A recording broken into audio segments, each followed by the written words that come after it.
நம்ம சிவன் தந்தை கையில் ஒரு திருவோடு இருக்கும். திருவோடு சிவன் தந்தை ஏன் கையில் ஏந்திருக்காரு தெரியுமா? நம்மளுடைய பாவங்கள் எல்லாமே அதில் போடுறதுக்கு தான். சிவன் தந்தை அந்த திருவோடை ஏந்துறாரு. உங்களோட பாவங்கள் எல்லாம் இந்த திருவோடில் போட்டுருங்க. இனியும் நீங்கள் பாவம் செய்யாமல் இருங்க. ஏன்னா நான் உங்கள் மேலே அவ்வளோ அன்பு வச்சுருக்கேன்.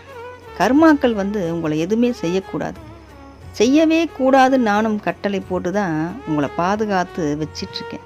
ஆனாலும் அந்த கர்மாக்குன்னு ஒரு தர்மம் இருக்கு இல்லையா? அந்த தர்மத்தை யாராக இருந்தாலும் கட்டுப்பட்டு தான் ஆகணும். சிவனாக இருந்தாலும் நான் கட்டுப்பட்டு தான் ஆகணும்னு சொல்கிறாரு. அதனால தான் இது வரைக்கும் நீங்கள் செய்த பாவம் எல்லாமே இந்த திருவோடில் போட்டுருங்க. என்கிட்ட பாவங்கள் எதையதையே நான் அழிக்கிறேன், கெட்டதை மட்டுமே நான் அழிக்கிறேன், இந்த பாவத்தையும் நான் அழிச்சிடுறேன். இந்த திருவோடில் உங்கள் செஞ்ச பாவம்